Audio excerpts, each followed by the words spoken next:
The night in the mountains carried a silence that was never truly still. Wind rushed through pine branches, dogs barked nervously in the distance, and from somewhere far beyond the fields, a howl stretched across the valley. It was the kind of sound that made windows slam shut and hearts beat a little faster. In this village, perched on the edge of a migration corridor, the word wolf had always been spoken with unease. Farmers had long memories. Stories were passed down about livestock taken in the night, about glowing eyes just beyond the firelight. Every winter, when food grew scarce in the higher ridges, the wolves came down. Most of the time they passed quickly unseen. But fear, once planted, grew roots deeper than facts. That night, the fear was more than a memory. A faint cry carried over the fields, not the haunting chorus of a full pack, but something smaller, broken, high-pitched, almost pleading. At first, no one moved. A sound like that could be a trick, could be danger. But then the cry came again, shorter, sharper. It was close. Too close. A lantern swung open. A group of villagers, drawn by the noise, stepped out toward the edge of the farmland where forest met fence line. Their boots crunched against frosted soil. The barking of dogs grew frantic, pulling at their chains. Shadows flickered in the glow of the light until they saw it. A young wolf pup, one of 3 siblings that had been moving with their mother through the corridor, was caught in a steel trap. Its paw twisted unnaturally in the iron teeth, fur matted with blood. The pup struggled weakly, each movement sending fresh jolts of pain. Its eyes darted wide at the humans, a mixture of terror and defiance. For a moment, the village froze. Fear clashed with instinct. Someone whispered, "It's a wolf, leave it. Better it dies than grows into a killer." Another voice answered softer, "It's only a pup." The lantern light flickered across anxious faces. The air was thick with choices. Old prejudice against wolves pulling one way, the undeniable sight of suffering tugging the other. The longer they stared, the louder the pup's shallow whimpers seemed to echo against the silence of the mountains. No one expected what would happen next, because in that instant, standing at the threshold between fear and compassion, the village would make a choice that would change everything. The howl of the mother echoed again from the forest, distant but desperate, as if she was waiting for an answer. And the villagers, trembling in the cold night air, had to decide would they turn away from a predator or reach out to save a life. At first glance, the mountain village seemed timeless. Nestled in a valley carved by ancient glaciers, its rooftops of red tile and weathered wood clung to the slope like a cluster of stubborn roots. By day, smoke curled from chimneys, and the smell of hay and earth filled the air. By night, lanterns glowed faintly in the windows, their light scattered across narrow cobblestone paths. This was a place where people had lived close to the land for generations, and where every family could trace its story back to the soil beneath their feet. The villagers were farmers and herders, people whose lives revolved around their livestock, cattle, sheep, goats. For them, each animal represented not just food, but survival. A sick cow could mean hunger in winter. A lost lamb could ripple into hardship for an entire household. This closeness to their herds had bred both devotion and fear. Anything that threatened the animals was seen as an enemy, and in their stories, nothing loomed larger than the wolf. The elders remembered winters when wolves followed the snow down from the ridges, shadowing the flocks that grazed near the edges of the forest. In reality, wolves accounted for less than 1% of livestock losses in regions like this. Scientists had studied. It counted every carcass and found that disease, weather, and other predators were far greater threats. But fear rarely listened to numbers. Fear listened to howls in the night, to the bleating of frightened sheep, to legends passed around firesides. Among the villagers, 3 figures often carried the weight of the community's voice. The first was Mateo, an elder in his 70s, his face carved with lines like the bark of the mountain pines. He had spent his life guarding cattle and believed firmly that wolves were trouble. "You cannot trust a predator," he often said. "It will take until it has nothing left to take." The second was Isabel, a young schoolteacher who had returned from the city to care for her ailing parents. To her, the wolves were not monsters, but part of the wild rhythm she had studied in books. She taught the children about balance, about how apex predators kept deer populations healthy, how ecosystems collapsed without them. Her voice was softer in the village council, but she carried a quiet conviction. And then there was Javier, a farmer in his 30s, caught between the old fears of his father and the new ideas he heard from Isabel. He worked long days in the fields, his hands calloused, his eyes wary. He had lost a goat once, found only traces of fur near the forest edge, and he still wasn't sure if it was wolves or something else. His heart tilted toward caution, but deep down, he also carried a sense of fairness. The landscape shaped these people as much as their memories did. Beyond the village stretched patchwork fields of rye and maize, hemmed in by thick forest. Higher, still cliffs rose into snowcaps where wolves, bears, and eagles claimed their realm. The village stood directly in the path of migration, where wild things moved unseen, where the ancient corridors pulsed with life. It was no accident that the wolves came here. Their territories shifted with the seasons, always in search of food, shelter, safety. For a mother, wolf raising 3 pups, the valley offered both promise and risk. Prey was abundant, but so were people. And people in their eyes could be as dangerous as any storm. In the weeks before the pup was caught, sightings had stirred unease.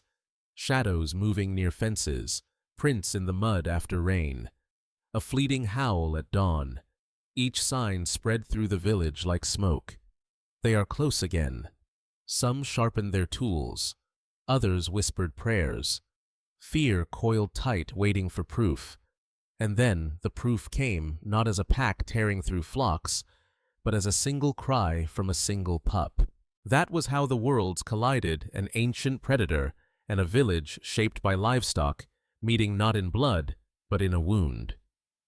The trap had not been set for wolves at all. It was meant for smaller scavengers that raided chicken coops. But wolves, curious and unwary in their youth, stumble where they should not. The pup's injury had become the test of the village, and as lantern light flickered on the anxious faces of Mateo, Isabel, Javier, and dozens of others, they realized this was not just about an animal in pain. It was about who they were as a community.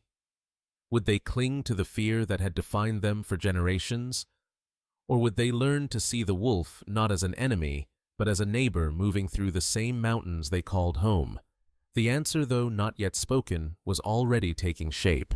The village had gathered in a loose circle, the lantern light throwing long, jagged shadows across the ground. At the center of that circle, the wolf pup struggled, its paw mangled by the trap. Each movement brought a low whimper, half growl, half cry, the sound of pain stitched with defiance. Its small chest heaved, and its eyes, golden, even in the dim light, darted wildly at the crowd of humans closing in. For a moment, no one dared to speak. Then Mateo the elder broke the silence. His voice was sharp, brittle, like dry wood snapping. "End it now, before it grows." His words carried weight. Several nodded, murmuring their agreement. Wolves had never been welcome here. To many, killing the pup was not cruelty, it was prevention. An act to protect their flocks, their children, their way of life. But Isabel stepped forward. She looked not at the elder, but at the pup itself. "Look at it," she said softly. "It's scared, it's hurt. It's not a monster, it's a child." A few children from the village had followed their parents into the night, standing behind Isabel's skirt. Their eyes widened at the sight of the pup. One whispered, "It's crying." That whisper slipped into the crowd like a seed, unsettling the hardened stance of those who wanted blood. Javier shifted uneasily. His hand tightened around the handle of his lantern. He had seen what wolves could do, or thought he had. But watching the pup tremble, its paw bleeding onto the soil, stirred something in him that numbers and arguments never had. This wasn't a shadow in the forest. This was suffering plain and raw. The debate flared. Kill it quickly, better for us, better for it. No, we must let it go, at least free it, and risk its mother returning for revenge. Risk the pack. You don't know it has a pack. You don't know it will attack. Every voice seemed to sharpen the divide. Fear pressed down like a cold hand on the circle. Somewhere in the forest, a distant howl answered, long, mournful, and close enough to prickle the skin of everyone listening. The mother wolf had not abandoned her pup. She was waiting, watching. Isabel crouched lower, meeting the pup's gaze. "It's in pain," she said again. "What kind of people turn away from that?" Her question hung in the air, not a challenge, but a plea. Javier took a step closer, then another. The dogs barked wildly against their chains, warning, resisting the decision he was about to make. He bent down, inspecting the trap. The iron jaws had bitten deep, but the pup's leg wasn't broken. It could heal if treated. He looked back at the crowd, his face tense. If we do nothing, it dies. If we kill it, it dies. But if we try, maybe it lives. The villagers exchanged uncertain glances. Mateo scowled, but his voice faltered with age. The younger men hesitated, torn between tradition and the reality before them. The children clutched their mother's hands, whispering for mercy. It was then that a decision unthinkable only hours before began to take root. Someone fetched a blanket. Someone else called for the veterinarian from the nearby town. Slowly, almost reluctantly, they agreed the pup would not die tonight. Javier knelt, pried open the trap with a heavy stick, and pulled the pup free. It yelped, snapping weakly, but he wrapped it quickly in the blanket. Its body was warm and trembling, its heart thudding against his arms. He could feel the fear, the wildness, but also the fragile thread of life that still held. For the first time in living memory, a wolf was carried through the streets of the village, not as a carcass, not as a warning, but as something to be saved. Doors opened as people peered out, astonished by the sight. The lanterns cast halos of light on stone walls as the small procession moved toward a barn where they would build a makeshift shelter. Behind them, the howl came again. This time it was not just sorrow. It was hope, raw, desperate hope that her child might return. The villagers could not know it yet, but in choosing compassion over fear, they had taken the first step into a story that would forever alter the way they saw the wolves who moved through their mountains.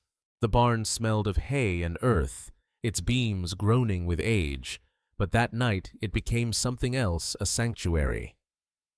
A pen was built in the corner, hastily fashioned from planks and rope. It wasn't much, but it was enough to hold a frightened pup until help arrived. Wrapped in the blanket, the wolf pup lay shivering, its paw bleeding slowly, eyes darting at every sound. Some villagers stood at a distance, arms crossed, muttering doubts. It will bite. It won't survive the night. Why waste our time?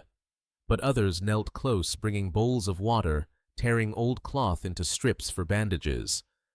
When the veterinarian finally arrived, summoned from the nearest town, he carried the steady hands of someone used to both animals and emergencies. He examined the wound, shook his head at the rusted trap that had done the damage, and cleaned the gash with practiced precision. The pup whimpered, then fell into an uneasy stillness as medicine dulled the pain. "It will heal," he said, "but it needs rest, food, and care." The words felt like both a relief and a burden. Care meant responsibility. Responsibility meant risk. Yet the villagers, one by one, found themselves leaning closer to the pen. Curiosity crept in where fear had been. Days passed. The pup was fed small portions of meat. Its water bowl refilled each morning. At first it snapped at the hands that brought food, lips curling back, teeth flashing with the instinct of survival. But hunger was stronger than pride. Soon it ate without growling, though its eyes never lost their wild edge. At night, the mother's howls echoed from the tree line. She did not leave. She circled unseen but present, a reminder that this was not an orphan, but part of a family. Her voice carried sorrow and urgency, and in the silence of the barn, it wrapped around the pup like an invisible thread. The villagers lay awake listening. Some whispered prayers for protection. Others began to feel something different: sympathy. The mother was not their enemy. She was a parent, desperate for her child. Isabel visited every day, bringing her students to watch from a safe distance. She turned the pup's recovery into a lesson about wolves, about ecosystems, about the truth behind the myths. She told them how wolves kept deer populations in check, preventing overgrazing that could strip the land. She explained that wolves rarely attacked livestock, that the real culprits were often sickness or storms. The children listened wide-eyed, their fear softening into fascination. Javier spent long hours in the barn, more than he admitted. He told himself he was only making sure his livestock stayed safe, but he found excuses to check the pup's bandages, to replace hay, to watch the slow rhythm of healing. He began to notice details: the way the pup's ears twitched at every sound, the way its coat shimmered silver when the lantern light hit it just right, the way it whimpered less each day. But the struggle was far from simple. One evening, the pup refused to eat. It lay listless, fever burning beneath its skin. Panic rippled through the village. Some muttered that nature was claiming what they should never have interfered with. Others demanded the vet return, though the journey at night was dangerous. Isabel and Javier stayed by the pen, cooling the pup with damp cloths, whispering encouragement as though it could understand. Hours stretched long and heavy. At dawn, the fever broke.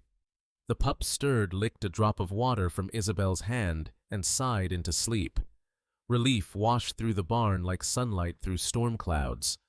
Yet not all challenges came from nature. News spread to nearby farms. Some neighbors were outraged. "They are feeding the enemy," they said. "Tomorrow, the pack will return stronger." Others worried about the law. Keeping a wild wolf, even injured, was not simple. There were rules, permits, regulations. The villagers walked a thin line between compassion and consequence. Yet the pup endured. Each day it grew stronger. It limped at first, then stood shakily, then began to press its paw against the ground as though testing the weight of the world. Sometimes it would lift its head and let out a sound that was neither bark nor growl, a high, trembling attempt at a howl. The first time it echoed in the barn, the villagers froze. Then, unexpectedly, smiles spread. It was as if the pup was finding its voice again, calling to its unseen family beyond the fields. For the children, the pup became a symbol of resilience. For Isabel, proof that compassion could shift an entire community. For Javier, a personal revelation. Fear could soften when faced with truth, and even a farmer could learn to care for a creature he once swore to hate. But the bond that grew between villagers and wolf did not erase the tension. Every howl from the forest reminded them this was not theirs to keep, and every day the pup grew stronger was a day closer to a choice they would not be able to avoid. The storm began as a whisper, distant thunder rolling across the ridges, wind pressing against the windows of the village. By dusk, the whisper had grown into a roar. Dark clouds swallowed the stars, and rain slashed down in furious sheets. The river that wound through the valley rose fast, its banks spilling into fields, dragging fences and debris in its current. Inside the barn, The wolf pup whimpered, pacing nervously. Its ears flattened at each clap of thunder, its body tense with instinctive dread. Javier and Isabel secured the pen as best they could, but the old beams shuddered with each gust of wind. "If the river floods this far," Javier muttered, eyes darting toward the door. By midnight, the fear was no longer if. The swollen river broke through its banks, surging across farmland, rushing toward the village edge. Cattle lowed in panic. Goats bleated, pulling against their tethers.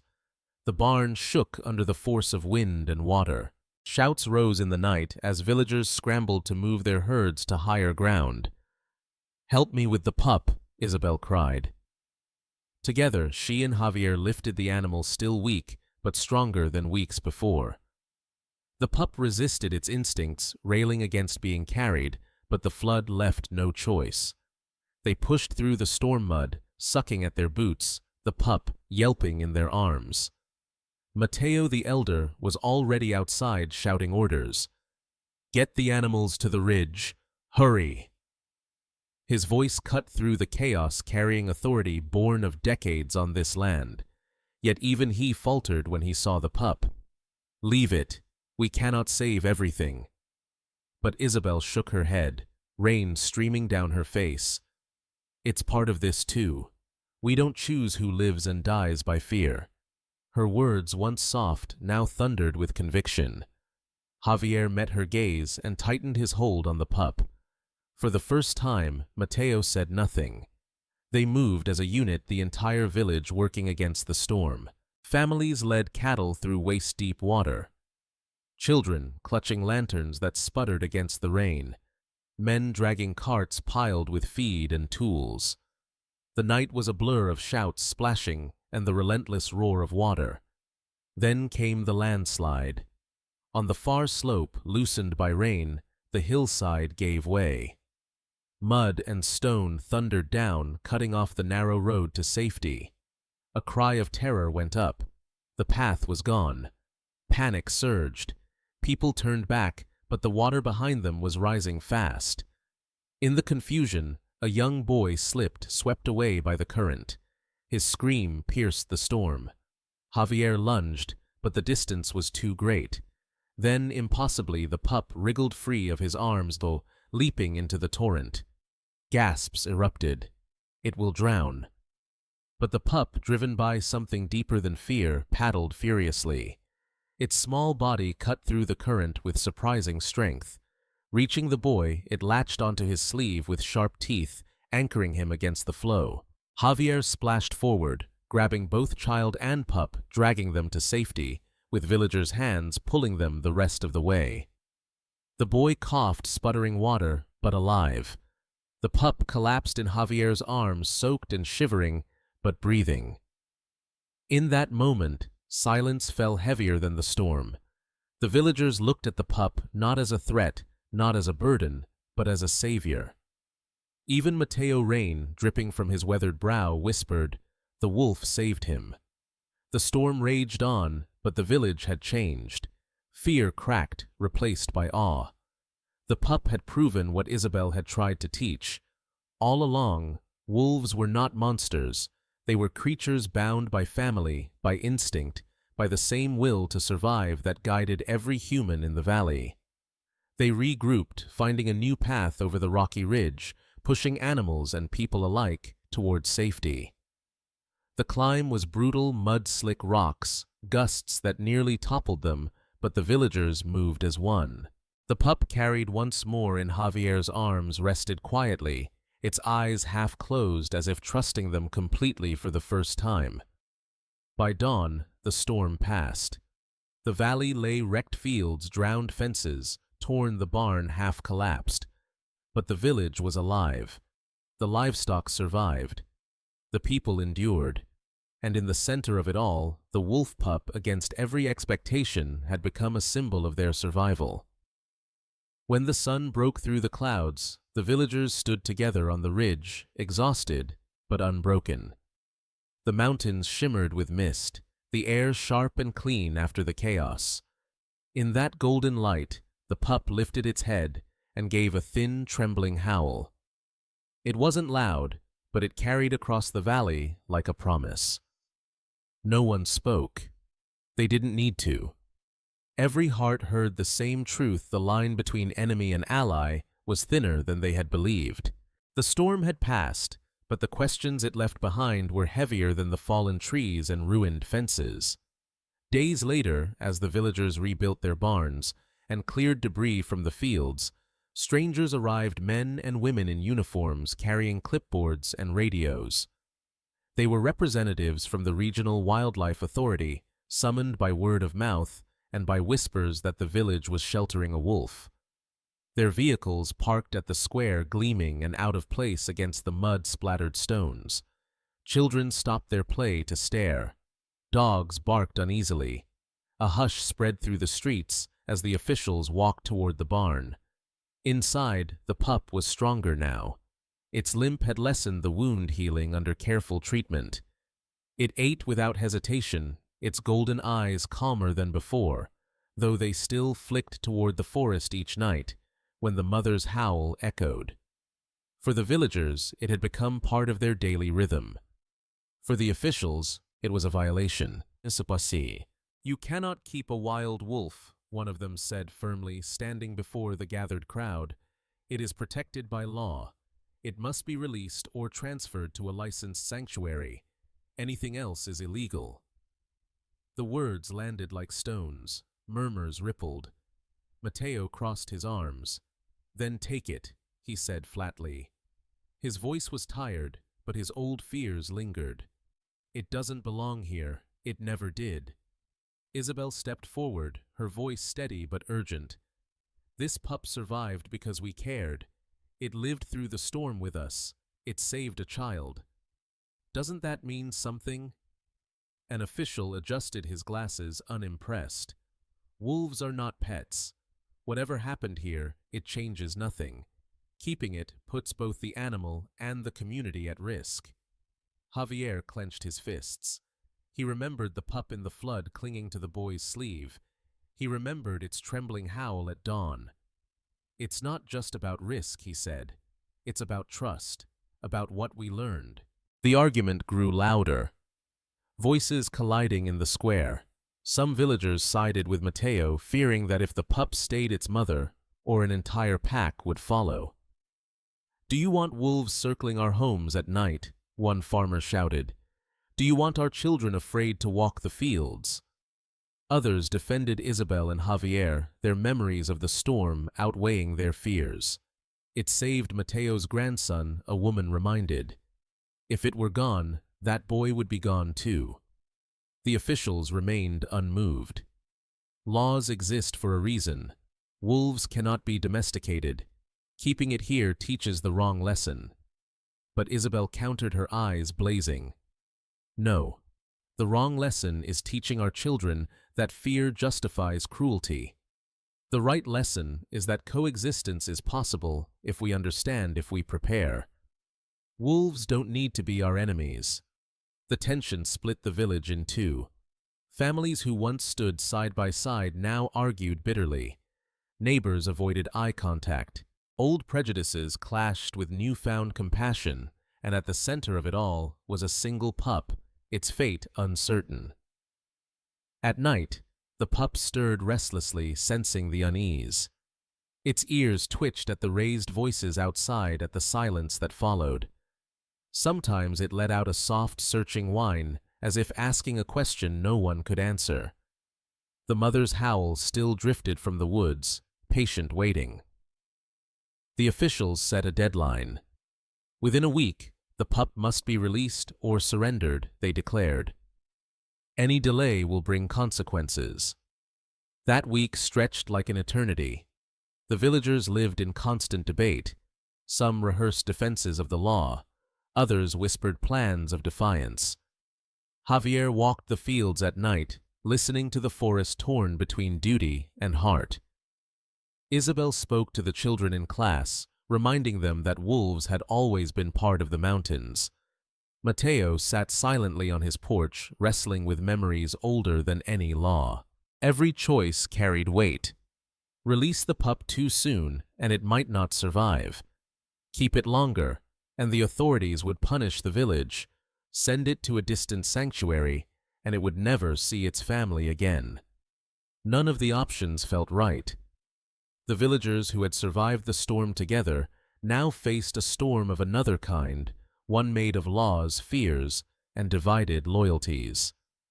And beneath the uncertainty lay a truth no one wanted to voice. The pup was growing, stronger, wilder, closer each day to becoming the wolf it was meant to be. The time for a decision was coming, and once made, it could not be undone. The week slipped by like sand through open fingers. Each day the wolf pup grew stronger, limping, less moving, with the restless energy of a creature built for wilderness. Its eyes had changed too, no longer filled only with fear, but with a wild brightness, a hunger for space that the pen could never give. It was becoming what it was meant to be, a wolf, not a guest of the village. The officials returned on the 7th day. Their vehicles lined the square once more, their presence pressing down like a final verdict. Villagers gathered, their faces shadowed by uncertainty. For many, the storm had taught them compassion, but compassion did not erase the law. Javier stood near the barn, arms crossed, jaw set. Isabel was beside him, holding the children close, their eyes wide with worry. Mateo leaned on his cane, silent, watching with a mixture of resignation and something softer, an emotion no one had expected from him. The lead official spoke with authority. "The time has come. The pup cannot stay. Decide now, release it into the wild, or surrender it to sanctuary." The silence that followed was heavy. The villagers exchanged glances, waiting for someone to speak. Finally, Javier stepped forward. "We've cared for it. We've seen what it can do, what it did for us. It deserves to go back to its family." His voice was steady, but the weight behind it was enormous. Isabel nodded. "It belongs to the mountains, to its mother, not to cages." For a moment, the crowd hesitated. Then slowly voices joined in. "Let it go. Send it home." Even Mateo, who had once demanded its death, whispered, "Release it." The decision was made. The pup would not be surrendered to strangers. It would return to the wild, to the family that had never stopped calling for it. That afternoon, the village gathered at the edge of the forest. The pup was carried in Javier's arms, wrapped lightly in the same blanket it had been found in, though now it wriggled with strength, teeth flashing as it tested its freedom. Children stood on tiptoe to see, mothers held them back gently, and fathers kept their eyes fixed on the tree line, scanning for signs of the mother wolf. The officials watched, clipboards in hand, but even they seemed subdued, their stern expressions softened by the gravity of the moment. At the boundary where farmland gave way to trees, Javier set the pup down. For a second it froze, ears, twitching eyes, darting between the humans and the shadowed woods. Then, from deep within the forest, a howl rang out, clear, strong, and close. The pup's ears pricked. It turned, limped forward, then stopped. Behind it, the villagers stood, silent, hearts caught in their throats. And then it happened. The pup turned back. Its golden eyes lingered on the crowd, scanning faces as though memorizing them. The moment stretched, timeless. Some swore later that they saw gratitude in that gaze, others claimed it was only instinct. But no one denied the weight of it. Then, with a flick of its tail, the pup disappeared into the trees. A shadow among shadows, swallowed by the forest that had always been its true home. Moments later, the mother's howl rose again, joined by others, distant but unmistakable. The family was together once more. Tears slid down Isabel's cheeks, though she smiled through them. Javier exhaled, shoulders heavy, yet lighter than before. Even Mateo bowed his head, whispering words no one else could hear. The villagers lingered at the edge of the forest, reluctant to leave, listening as the howls faded into the mountains. For the first time, those voices did not sound like threats. They sounded like a chorus of survival, of reunion, of life, carrying on beyond the fences of the village. As they turned back toward their homes, the air seemed different, lighter. The fields stretched wide beneath the evening sky, the river glimmered in the fading light, and the mountains stood tall, eternal, holding both wolves and humans in their embrace. The farewell had been painful, but it was right. The pup was free. The village had changed, and the story was far from over. The forest grew quiet again after the farewell, as if the land itself had taken a deep breath. Days passed, then weeks. Life in the mountain village slowly returned to its rhythm fields, to till animals, to tend roofs, to repair after the storm. Yet beneath the routine, something had shifted. Where once the howl of a wolf was a sound of dread, now it was a reminder. At night, when voices rose from the ridge, some villagers paused, listening, not with fear, but with respect. The wolves were still there, still wild, still dangerous if cornered, but they were no longer shadows to be hated. They were part of the same valley, moving along ancient paths as they always had. The livestock were safer than before, not because the wolves had vanished, but because the people had changed.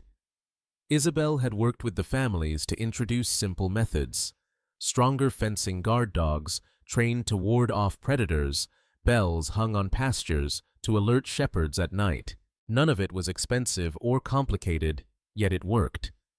Attacks dwindled to nothing. The fear that once simmered in every household eased, replaced by cautious confidence. Javier built new shelters for his goats, reinforced against weather and predators alike. "If I can protect them without harming what's out there," he said one evening, "then maybe this valley can belong to all of us." His neighbors, who once scoffed at the idea of coexistence, began to nod in agreement. After all, the storm had shown them that survival was shared. The children became the greatest carriers of the new lesson. They spoke of the pup in their classrooms not as a danger, but as a friend they had helped heal. They drew pictures of wolves alongside their farms, stories of balance rather than battle. Parents listened, surprised by how quickly young minds embraced what old ones had resisted. Some of those drawings even found their way onto the walls of homes, pinned like reminders that compassion had saved both the pup and themselves. Even Mateo, who had lived long enough to see more hardship than most, began to soften. Sitting outside his home at dusk, he admitted quietly to Javier, "Perhaps I was wrong. Perhaps we were blind, fearing what we did not understand." His words carried no shame, only the weight of change. For a man like him, it was as close to a confession as the mountains would ever hear. One evening, weeks after the release, a group of villagers returned from the fields and paused by the forest's edge. In the distance, they spotted movement, 4 shadows slipping between the trees. The mother wolf, lean and strong, leading her 3 pups. The injured one lagged slightly, but it moved with vigor, its gait steady. For a brief moment, the wolves stopped. Golden eyes turned toward the humans, recognition flickering across the divide. Then, the family melted back into the forest, leaving only silence. The villagers stood together, hushed.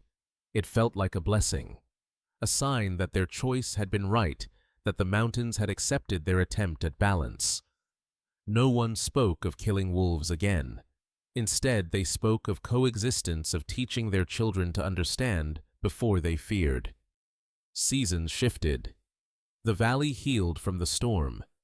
The river carved new paths, fields grew green again, and the scars of destruction became part of the landscape's story. The wolves, too, healed and carried on unseen most days, but always present in the fabric of the wild. When the next winter came, the villagers no longer trembled at the thought of howls drifting through snow. They knew the wolves were moving, hunting deer in the ridges, keeping the herds strong and the forest alive. Their cattle and goats stayed safe, guarded by stronger pens and wiser practices. Fear had been replaced by preparation, and preparation had replaced conflict. On a cold night, as lanterns flickered in the square, Isabel gathered the children to tell the story once more: the storm, the rescue, the farewell. She spoke not just of wolves, but of choices of how compassion had changed an entire community. The children listened, their faces lit with wonder, their hearts free of the old fear.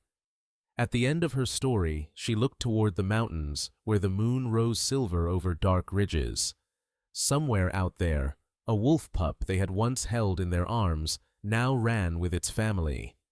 Somewhere out there, the wild and the human had found a fragile peace. And for the first time in living memory, the village believed that peace could last. In the end, the story of the wolf pup was not just about survival.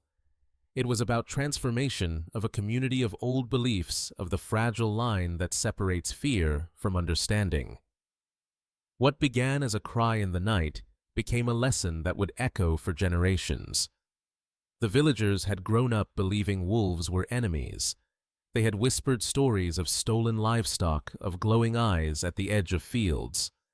But when faced with the suffering of a single pup, they discovered something greater than fear: compassion. Compassion taught them to see the wolf not as a shadow, but as a life. And in saving that life, they saved a part of themselves. Science had long said what they had refused to hear, that wolves were not the cause of their struggles. Less than 1% of livestock losses in regions like theirs came from wolves. Most came from illness, weather, or other predators. Yet fear had carried more weight than facts. Until now. The storm, the rescue, the farewell, all of it forced the truth into their hands. The pup reminded them that coexistence is not a dream. It is a choice. A choice to build stronger fences instead of raising sharper weapons. A choice to listen to the howls of the forest not as threats, but as songs of survival. A choice to pass on to their children not just stories of fear, but stories of balance. For Isabel, it was proof that education could change hearts faster than laws. For Javier, it was the realization that strength did not come from control, but from respect. For Mateo, it was a humbling reminder that even the oldest wisdom can bend when faced with truth. And for the village as a whole, it was a new beginning, one where humans and wolves could share the same valley without tearing each other apart. The lesson reaches beyond that single mountain village. Across the world, communities face the same questions. How do we protect what is ours without destroying what is theirs? How do we live side by side with the wild without turning it into an enemy?